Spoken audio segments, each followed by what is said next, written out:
the laughter of the vines, sound of gentle rain and distant, ambient city traffic, which slowly fades into the sound of chirping crickets and jungle ambience. The first time I heard the giggle, I thought I was saved. I truly did. It was the sweetest sound I had ever heard, a tiny bell of hope cutting through the suffocating green hell that had swallowed me whole. A child's laugh. It meant a village, it meant people, it meant a way out of the darkening maze of the Cardamom Mountains. But the jungle has a cruel sense of humor. It offers you exactly what you want to hear, right before it takes everything. I know that now. I just wish I had known it then. My story doesn't begin in the mud and the fear. It begins, as most of my stories did back then, in the concrete heart of Phnom Penh. I was a freelance photographer, you see. I chased light and angles. I captured the city's frantic pulse in frames of organized chaos. Tuk-tuks flowing like a metallic river, the scent of grilled pork skewers and exhaust fumes on the same breath, the golden spires of the royal palace piercing a hazy sky. That was my world. I thought I had it all figured out. Nature was something you put in a frame, something you visited for the weekend before retreating back to the comfort of air conditioning and Wi-Fi. My grandmother, lived a world away from that, in a small village nestled in the foothills of the Cardamoms in Perset province. She was the anchor to a past I was always trying to swim away from. She spoke of Nikta, the guardian spirits of the land, as if they were her neighbors. She read omens in the flight of birds and left offerings of fruit and incense at the small spirit house in her garden every single morning. To me, it was all just tradition. Beautiful, yes. Photogenic, definitely, but not real. Not like the deadlines and the invoices and the relentless hum of the capital. I decided to visit her for Pichum Ben. It felt like the right thing to do. It's our festival of the dead, a time to honor the ancestors. But if I'm being honest, I wasn't going for them. I was going for me. The city had started to feel like a cage. The noise was no longer exciting, it was just noise. I needed an escape. I needed some new pictures, some fresh air to clear my head. I arrived on a dusty bus, the city's gray smog replaced by a green so vibrant it hurt my eyes. Yi greeted me with a hug that smelled of jasmine and wood smoke. Her face was a beautiful map of wrinkles, each one a story I was too impatient to listen to. "Rith, my boy," she said, her voice raspy but warm. "You are too thin, the city eats you. Come, I made your favorite Nam Ban Chak." For 2 days I was happy. I ate her food, I slept on a simple mat on the cool wooden floor, and I listened to the geckos chirping on the walls. On the third morning, I was restless. I'd taken all the pictures I could of the village, the smiling children, the old men fixing fishing nets, the water buffalo wallowing in muddy ponds. I looked towards the mountains that loomed over the village like sleeping green giants. They were calling to me. I'd seen a picture online, a hidden waterfall called Tuk Kro Kraven. It was supposed to be a few hours' hike from the village. Pristine, untouched, the perfect shot. When I told Yi my plan, her smile tightened. She was sitting on the veranda, weaving a palm leaf basket. Her hands, usually so nimble, stilled. "The forest is not a park, Rith," she said, not looking at me. "It is old. It remembers things. You do not go in alone, and you do not go in without asking permission." "Yi, it's just a hike," I laughed, patting my new, expensive camera bag. "I have a GPS on my phone. I'll be back before dinner. I'll even bring you back a pretty orchid." She finally looked up, and her eyes, usually so soft, were dark with a seriousness that unsettled me. The forest has its own paths, and they are not for city boys with loud shoes. There are spirits there, the Kmoch Pra, who are not always kind. They don't care about your telephone. If you must go, at least leave a small offering at the edge of the trees. A little rice, a prayer. Show respect. I smiled, kissed her on the cheek, and told her not to worry. I was modern. I was prepared. I didn't need superstition. I just needed a good lens and a clear path.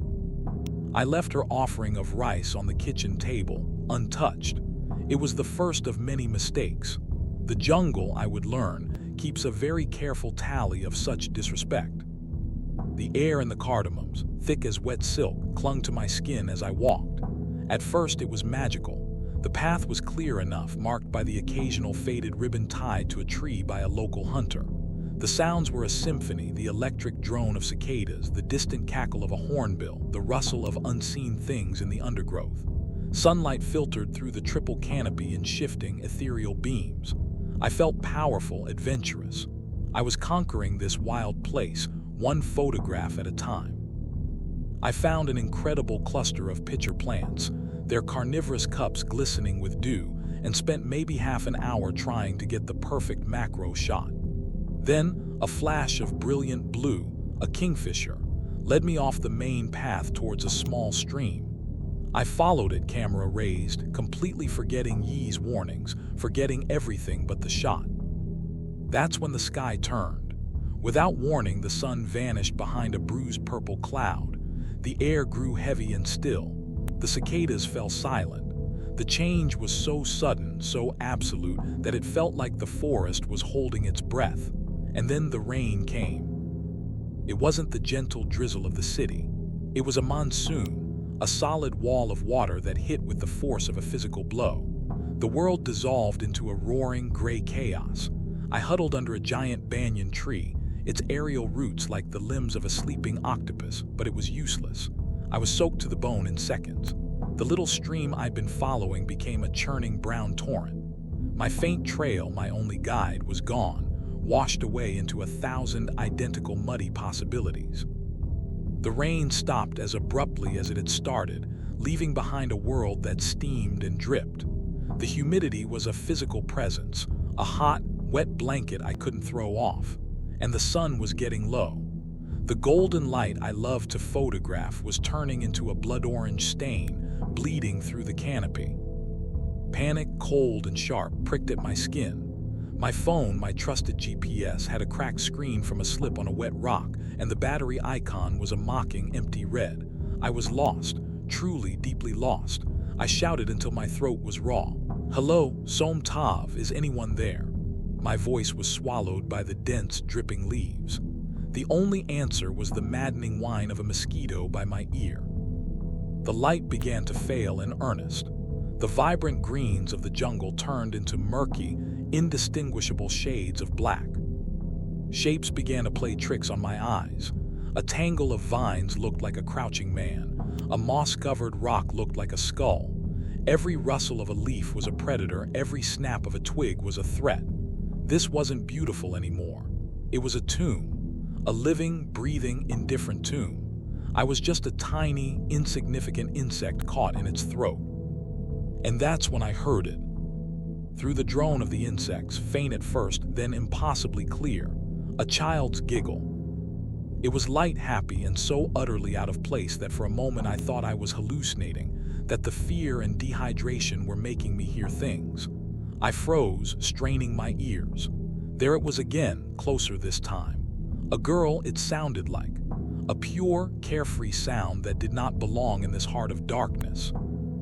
Desperate hope surged through me, so powerful it almost made my knees buckle. A child meant a village, a settlement, a family. It meant fire, food, and safety. "Own, I called out, my voice cracking. "Little one, where are you? Bong is here, I'm lost." The giggling came again, a playful little trill, seeming to come from just beyond a thick wall of foliage to my left. It was an invitation, a guide.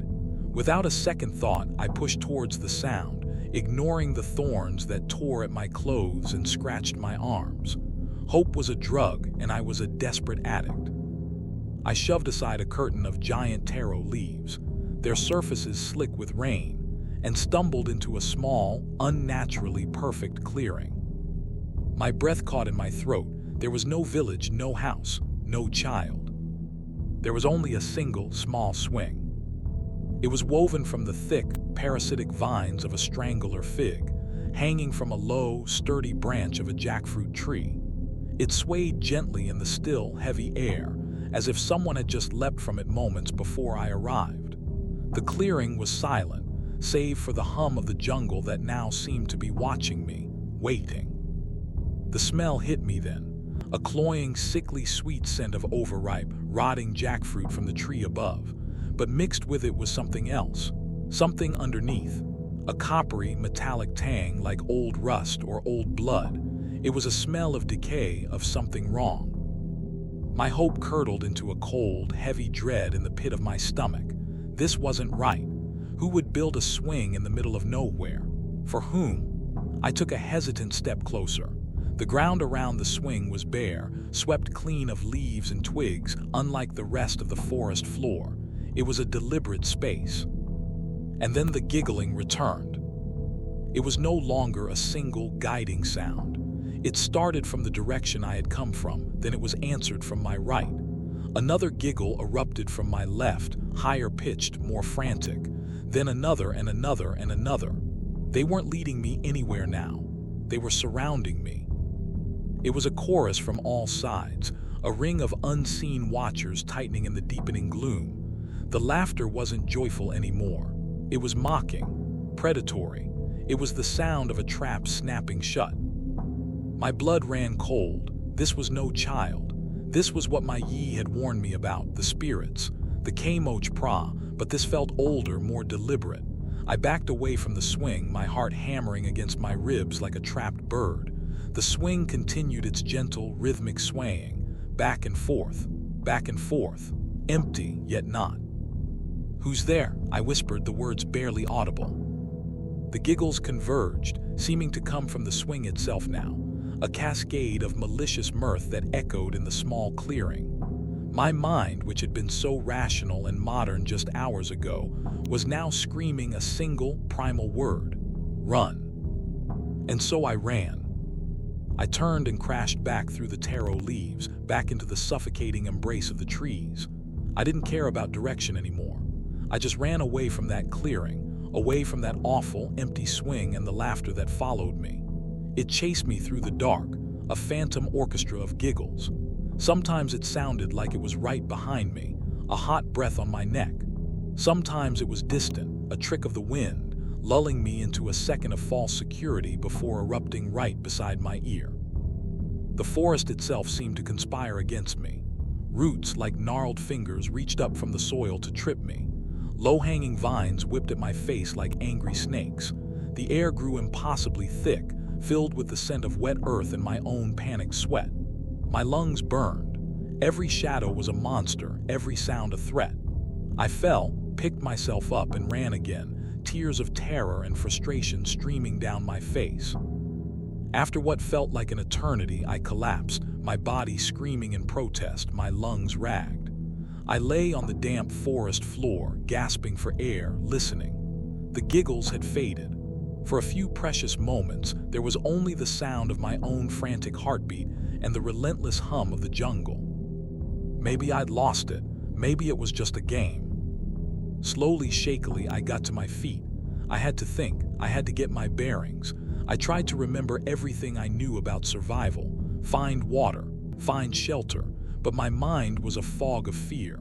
All I could think of was my grandmother's face, her stern warning. The forest is not a park, Rith. As my eyes adjusted to the near-total darkness, filtering what little moonlight pierced the canopy, I noticed something nearby. Tucked into the base of a massive ironwood tree was a structure. It wasn't a house. It was small, no bigger than my camera bag, and crudely made. A shrine. But it wasn't like the cheerful, well-tended spirit houses you see in villages, adorned with fresh flowers and incense. This one was old, dark with age and moss. It felt secret, forgotten, or perhaps not meant to be found by outsiders. Drawn by a morbid curiosity that overrode my fear, I crept closer. There were offerings placed before it, not the usual fruit or rice. My hand trembled as I held up my dead phone, using its last bit of screen glow as a feeble flashlight. On the small wooden platform was a single, tiny, worn leather shoe, the kind a toddler would wear. Next to it lay a small, crudely carved wooden bird, its paint faded to almost nothing. And beside that, something that made my stomach lurch, a thick lock of a child's black hair, tied together with a piece of faded red string. A chill, deeper than any I had felt before, settled into my bones. This was not a place of worship. It was a place of appeasement, a place of fear. People didn't come here to ask for blessings. They came here to leave something behind, to bargain, to beg. My grandmother's stories, the ones I had always dismissed as folklore, came rushing back. Tales of spirits tied to a specific place, ghosts of those who died tragically. But she had also spoken of something else, something much worse. Not ghosts, but entities. Things that were never human. Ancient, hungry things that wore the masks of the innocent to lure their prey. She called it the app, the thing that watches from the vines. A creature that envied the living and fed on their fear before it fed on their flesh. It loved the sound of children's laughter, she'd said, because it was the sound of life, the sound of a spirit still pure and strong. So it learned to mimic it, perfectly. The swing, the clearing, the giggles. It wasn't a lost child, it was a lure. Like a fisherman's brightly colored fly, it was designed to attract the desperate, the hopeful, the foolish. It was a trap, and this shrine was a monument to all the others who, like me, had heard the call and followed it into the dark. The shoe, the toy, the lock of hair. They weren't offerings. They were trophies. Or perhaps they were the only things left behind. The metallic smell I'd noticed in the clearing was suddenly in the air again, stronger this time, coppery and sharp. My eyes darted around the darkness beyond my phone's weak light. The jungle was no longer just indifferent. It felt actively malevolent. The trees themselves seemed to be leaning in, their branches like skeletal fingers, their leaves whispering my name. The giggling started again. It was different now. It was no longer trying to sound sweet or playful. It was a single, low, guttural chuckle that came from everywhere at once. It was the sound of a predator that knows its prey is cornered, exhausted, and terrified. The sound of something savoring the moment. I scrambled backwards away from the shrine, my heart a cold stone in my chest. I finally understood. I hadn't just gotten lost in the forest. I had trespassed. I had walked into its hunting ground, and it was finished playing with me. The silence that followed was worse than the laughter. It was a heavy, expectant silence. The entire jungle seemed to be waiting. I was paralyzed, crouching in the mud, straining my ears for any sound, any hint of movement. My modern, rational mind was completely gone, replaced by a primal terror that was as old as the trees around me. I fumbled in my bag for my lighter. My hands were shaking so badly it took me 3 tries to get a flame. I tried to build a fire, gathering damp twigs and leaves, but it was hopeless. They just smoldered and smoked, refusing to catch.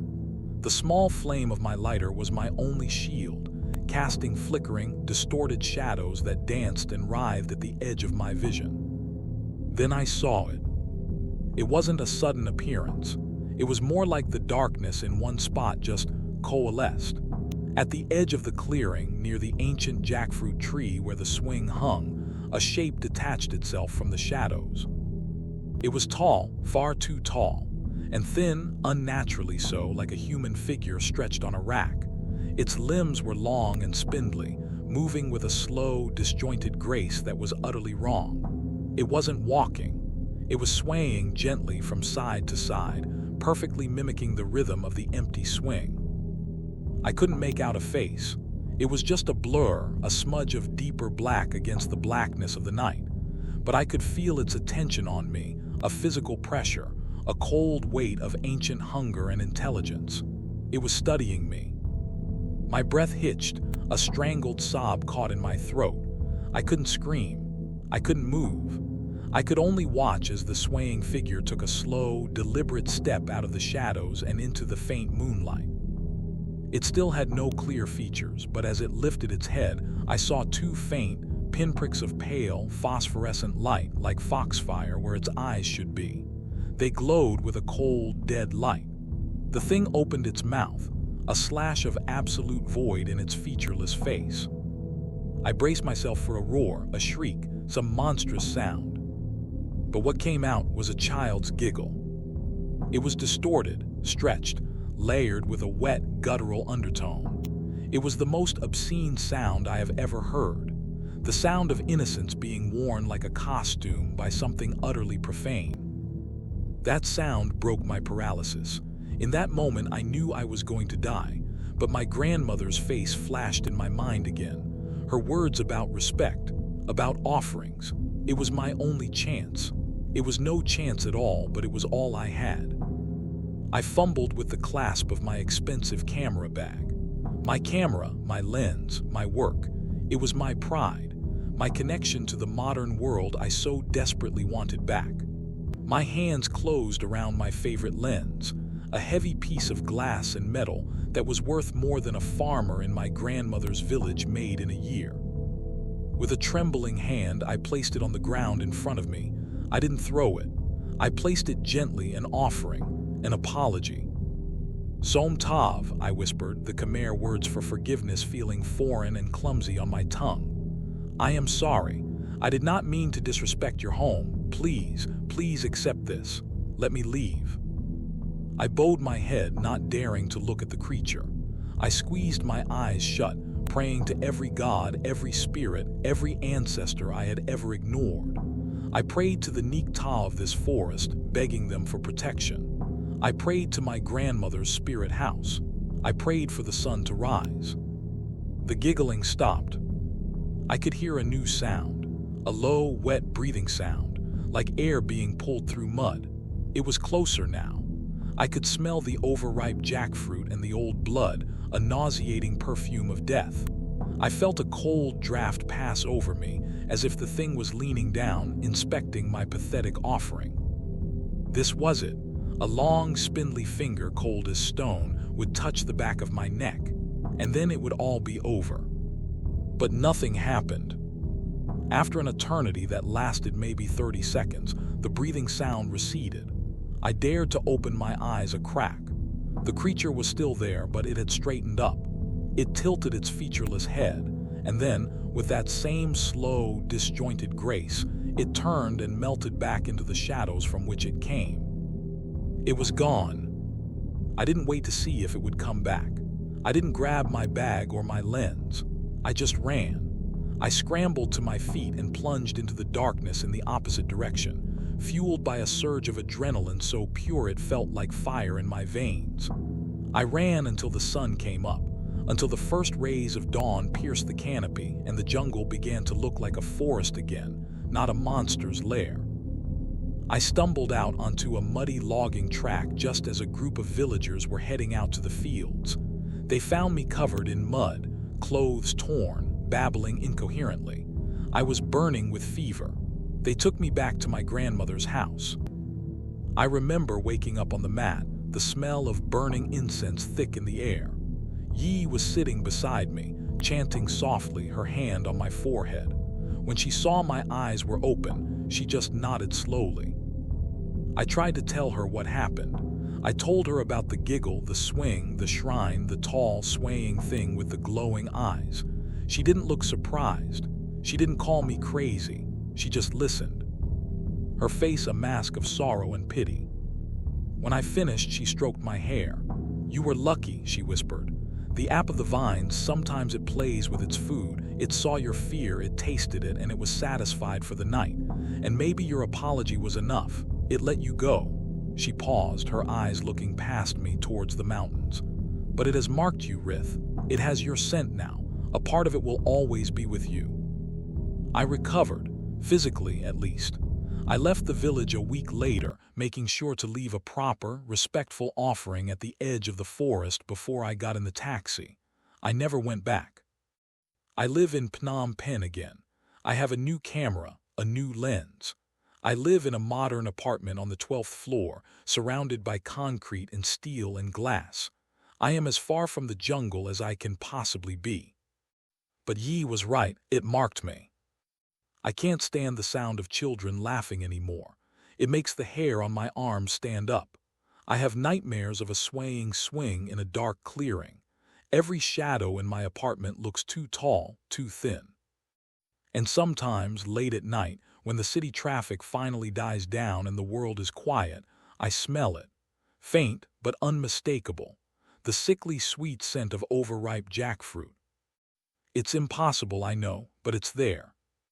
And sometimes, if I listen very, very closely, I can hear a sound carried on the wind, a sound that has no business being 12 floors up in the middle of a city. A tiny, distant echo. A child's giggle. So if you ever find yourself deep in the jungles of my home, surrounded by the ancient trees and the whispering leaves, and you hear a child's laughter where no child should be, do not be fooled. Do not follow. It is not a sign of life. It is not an invitation. It is a trap, and the thing that set it is very, very patient.